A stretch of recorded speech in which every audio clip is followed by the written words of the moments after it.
Hello and welcome to another edition of Midland's Business Update.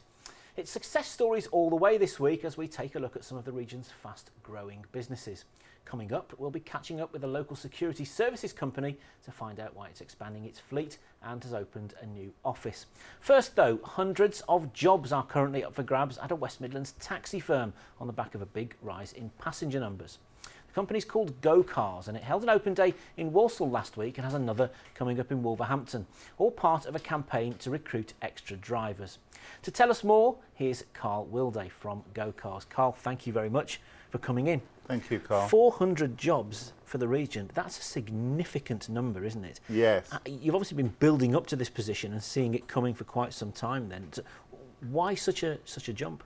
Okay, I think the whole taxi industry has grown over the last 15 years and we're not seeing any slump in that growth. And in fact, during the recession, we grew, we were growing, we didn't see any signs of the recession.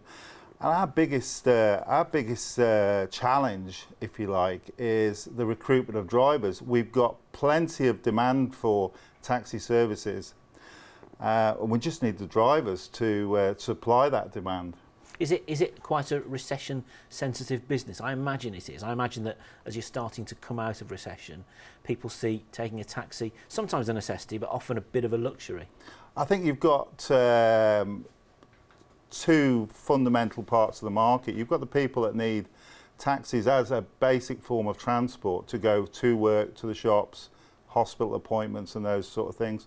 And then you've got the more social sort of side of it, Friday and Saturday night, people wanting to go to restaurants, pubs and things like that. So is it that you're looking, you said the shortage of drivers is always the big challenge now. I mean, you've got, what, 700 cars, 800 drivers already, haven't you? So we have, yeah. You're a big operation. Yeah. Do people still see the job of a taxi driver as a career, do you think? I think that's a very important point there, Carl, that we're trying to, I think historically people may have seen it as a stopgap, something you do while you were between jobs or while you were waiting to get the job you wanted. But what we actually say is, no, it is a career and it is an enjoyable job. People get to, and I always used to say that it's the most enjoyable job you can, if you like driving, you like talking, taxi driving is a great job.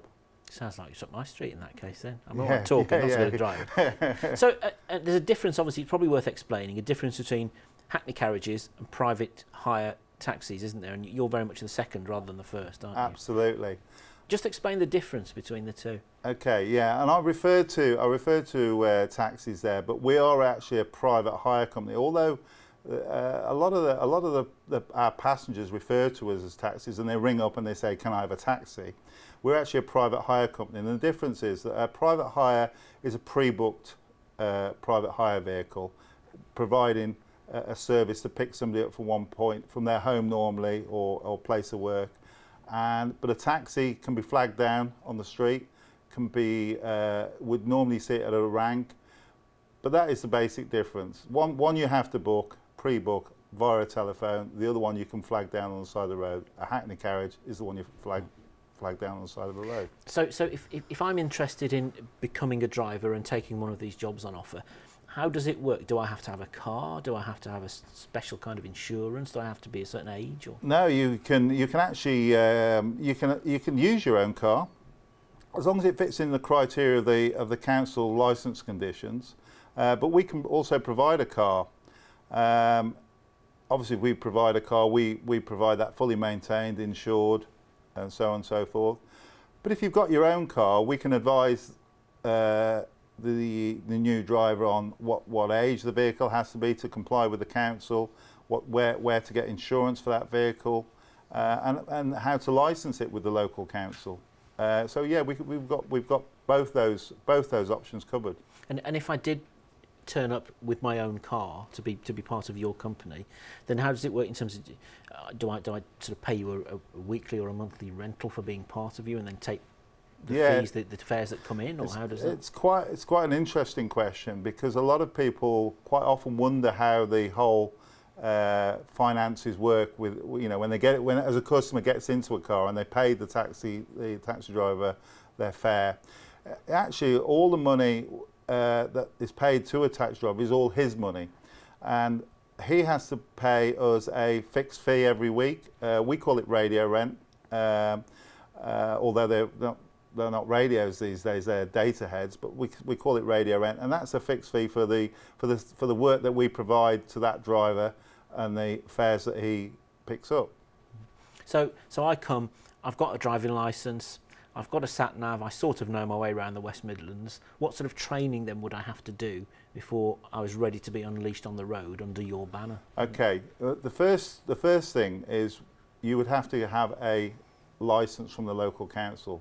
So we would take you through that process, and that involves having a DBS check, a criminal records check. We would put you through the street knowledge test for that council. There is also a driving test. All those things we can. The street knowledge test, we would do a lot of training around that to help understand what the questions and the sort of questions that are going to be asked. And you go into one of the council offices and sit a test. There's a medical. We would advise you on the best place to go and have that medical. You can have it with your own doctor, but once you've got all the combination of those factors, you can then go for your license. And once you've got your license, then you come into us, and we come into one of our training sessions on how the data head works, because that's effectively the way our company works. We have a data head, and we give you instruction on how to use that data head. And presumably every taxi company is slightly different from that point of view. There are some, although not many these days, that work on a radio pen and paper system where, you know, car 67, you know, like Coronation Street. Yeah, exactly. Yeah, and but we actually book all our jobs. The calls come into a call centre. They're booked onto a computer system, and they're distributed based on geographic closeness to the job, and that job is then transmitted electronically to the car. And driver reads what's effectively a text message on there. So you had your open day in Walsall last week. How did that go? Yeah, really well. We had over 40 people came to the open day, and I think we actually had 15 people have signed up, started on the process of applying for their badges with our help. We had people there to help people financially support them. Anybody that was unemployed or working less than 16 hours, we can pay for the whole badge process. Yeah, it was great. It was really good. There was a lot of interest. And so has that been typical across the whole region then so far? Yeah, well, Walsall, the open day was the first one. We have got another open day in Wolverhampton. That's on the 14th of October, isn't it, at the race course? Yeah, so 14th of October. And we've already had a lot of inquiries about coming to that. The open days themselves have attracted a lot of attention afterwards as well, and we had a lot of emails from people coming, and we had a wide range of people coming to the open days, from people looking for a change in career, want to do a bit of part-time work, you know, want to boost their earnings on their what is effectively a full-time job that they have already. Yeah, it's yeah. So there's a chance at October the 14th in Wolverhampton. I know there's one in September in Telford as well. If people missed the Walsall event then and perhaps thought, oh, I wish I'd known about that, is there a website or something they can go to? Yeah, if they go to www.gocars.co.uk, there's an email address on there, and obviously our telephone numbers. But there's a form on there they can fill out, an inquiry form, and our recruitment administration office will get back to you and talk you through it. Initially, talk you through any questions that you may have. Excellent. And that's Go Cars with a Z, isn't it? Go Cars with a Z, yes. Last question then, because I know time's getting the better of us. We were talking on Big Centre a few weeks ago about the challenges facing the local bus network. Do you feel maybe the taxi industry as a whole is picking up business from the fact that either people can't get the bus they used to be able to get, or the prices are not as competitive? Yeah. Routes for buses have not always been effective in getting people where they wanted to go.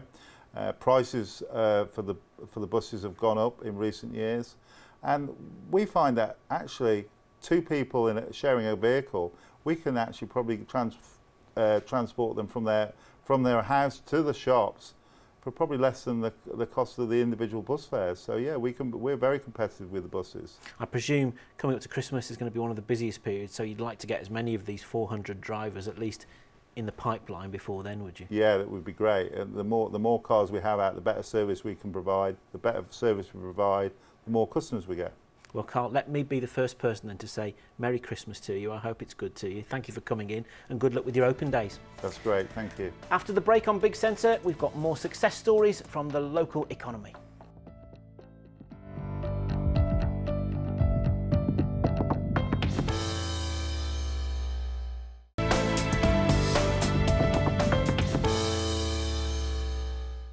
Welcome back. Now, Wolverhampton's Business Improvement District is seeking to inject £3 million into improving the trading environment in the city. It's been supported by around 90% of traders who all agreed to contribute to the scheme. But not everyone is happy, as Lindy Smith discovered when she spoke to Mike Brooks of One Way Music. Obviously, you're a bit disappointed by this bid project. Could you tell me a little bit about that? Yeah, I'm in the dark to a great extent, because I remember someone coming round about a year ago, seemed nice enough people, and they said they're going to try and lift the area up and help the shopkeepers, which sounds a great idea. And then I started to get letters asking for £150 levy, and when I inquired what it was, the council said, "Oh, we're only collecting it on behalf of bid. They are the people who are handling it."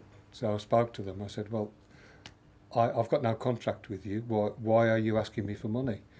And they said, "Oh, it was voted on by all the shopkeepers." Well, I've taken no vote. I didn't offer to join. And like most of the shops, I don't know anyone who wants to pay it in this area. If there was a positive action happening in this area regarding, refurbing or making the place look better or more acceptable, which would lift the business for us, that would be great, and I wouldn't mind paying towards it. But all that's happening here is total demise. The indoor market's going, there's hardly anyone around. The only improvements we can see are going on at the top end of town, which, good luck to the people there. That's great for them, but it's at our expense, I'm afraid, and I don't see why we should be paying it. On top of that, because I refuse to pay, along with everyone else, they are now sending threatening letters telling me that we've got to pay a minimum of £478 if we don't pay it on top.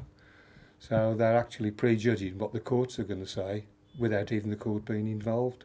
It seems a bit like a stealth tax to me, and blackmail. Do you feel like there's a lack of communication between businesses and the council to do with this project?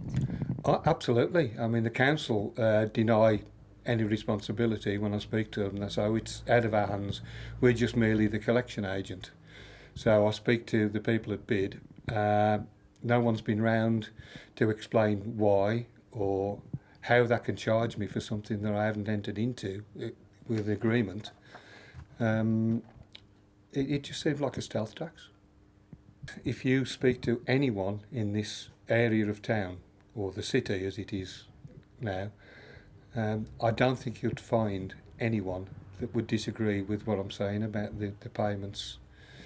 If there was improvements, I'd willingly help towards it, but there's no improvements. It's just negatives there. And we're getting nothing, no backing from the council, not even rate reductions. I'm now told this morning by the council that since 2008, when the recession started, that the rates were frozen, and they are now frozen until 2017, I think it is. Every year it gets pushed back. We're paying the same rates, but we're paying a lot less rent because the landlords see the common sense in keeping people in the town, but the council and the government don't. Well, we spoke to Wolverhampton Bid and they told us that it is true some businesses got more involved in the scheme than others, and that an independent ballot was held where companies were invited to vote. And they said the result was overwhelmingly positive and totally democratic, with 90% supporting the scheme. I'm sure we haven't heard the last of that. Now, we've already heard about hundreds of new jobs being offered for West Midlands taxi drivers. Now to another local success story. Taybar Security is celebrating a successful first half of 2015, which has seen it open a new office and expand its fleet. It's got offices in Birmingham, in Wolverhampton, in Leamington and over in Shropshire. And Managing Director Faz Nawaz is here to tell us more. Faz, good evening. Nice to have another success story in the studio. Paint the picture for us. Tell us a bit about your industry. What's it like at the moment? Security is a very tough business. It's very demanding, time consuming, and we provide customers with a service based on quality, not on cost. You know, what we try to assure to customers is we won't supplement our service based on price. So there's many companies offering really, really good, cheap reductions across the board, but service obviously caters to that. Well, presumably your reputation has to be good if you're in a position where in a tough industry you're expanding your fleet, you're opening new offices. So what size of business are you? How many people do you employ? We employ 75 people throughout Shropshire, Birmingham and the whole West Midlands. We cover that area. What we look to do is to constantly employ guards, or sometimes people come to us with no licenses. They're looking for work. They want genuine work and long-term work. And we've got some guards that have been working for the business for over 20 years. So it's proof that what we expect is not just to bring people on board, but bring people on board and keep them throughout the service, so they work and build themselves up into management, supervisors. Which is quite reassuring for you, because if people want to stay with the business, it's a sign of a happy company, isn't it? Yeah, I mean, it's reassuring for the customer as well to know that we're not just a company that employs people just to cover a site. We employ people who've been working with the business throughout many sites and have done so for many years and understand the job that they're taking on. So what sort of tasks do you provide to companies then? We provide all sorts of services. We provide locking. So if your building requires unlocking at 5 o'clock in the morning, rather than pay an individual to come in at 5 and do nothing till 8 o'clock in the morning, we can either open your building at 8 o'clock in the morning, and that will access your staff from the time you start, or we can provide you service from 5 o'clock in the morning, sit in your building till 8, and as soon as your staff walk in, we can take over. We do patrols, which is providing, if you've got a high profile site or a factory or a building site where you think that there's a high potential chance of a risk of theft or vandalism, or even someone hurt himself trespassing on your site and hurt himself, what we do is provide patrols. So a car will come out to your site, check the site, make sure there's no break-ins, no windows broken, doors, nothing's happened, write a report and send it off to you. So you're always in the loop. Mainly we are a service provider, so we provide services to the likes of councils. We have a couple of councils that we provide work for, and we've just recently won another one, which is Stafford County Council. So we're set to start on the 1st of October providing them security services for their sites. Excellent. Well, I mean, local authorities are under pressure themselves. They want their pound of flesh, don't they? Yeah, I mean, there's a lot of scrutinies on councils now, and they're cutting back. I think what they do in councils are selling up assets and condensing services into one. Do they need it? And if they don't, it goes. It's an unfortunate chain, and end user is the service providers at the bottom who are getting knocked. But you know, touch wood, we're still plodding along, and work is still coming our direction, so we can't complain too much. So. Well, I mean, we was talking to Carl before the break about how sensitive the taxi industry is to fluctuations in the economy. Presumably in your business, where maybe perhaps over the last 4 or 5 years, a lot of companies have slimmed down so they haven't got in-house staff to do this sort of thing. You benefit from that, do you? Not quite. I think it's where Carl was discussing, taxis had not had a hit. Unfortunately, in 2008, the security industry took a big hit because customers got to the point is, do we require security? And if it weren't 150% yes, they would take it or remove it. Now the status has come to play where a lot of companies have gone part-time or very little security, rather than having full-time guards to man their sites to protect their assets. It's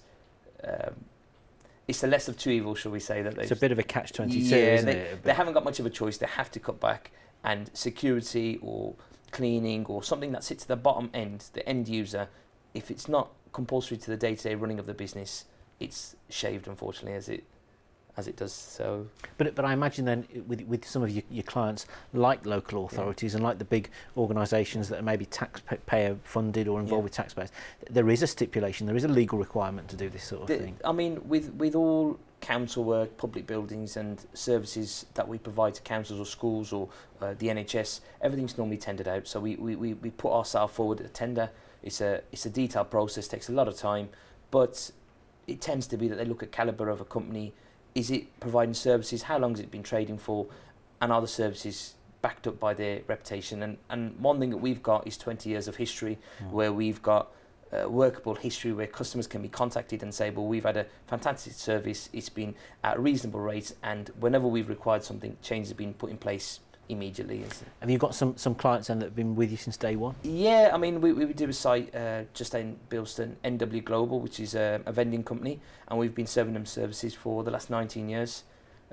As a customer, it's not just the service. What they want is when there's a request, it's action straight away and it's dealt with, and there's a process. I mean, in our offices, we have a process. As soon as something comes forward, it's dealt with, and the customer gets a call within a few minutes knowing that it's been authorised. Not you call a company and you wait until tomorrow or the day after for a reply, and unfortunately it doesn't work that way, unfortunately. The customer wants to know straight away. Absolutely. Are you recruiting at the moment then? We are. I mean, we're constantly looking for professional people within the Midlands area who are willing to work for a successful company, a company that's been trading for 20 years and will honour the staff's credibility as it moves along the line. So what we say to staff, if you come on board with Tabor, what we can guarantee you is you can build your way up the ladder, and in years to come, I mean, we've had a patrol driver 6 years ago who come on board, and now he's a regional manager, and it's so status. There's career progression within our company, which we don't just... Faz, thank you very much for coming in, and good luck with everything. No, thank you for having me. That's it for another week. If you've missed any previous episodes of Midlands Business Update, remember you'll find us on YouTube.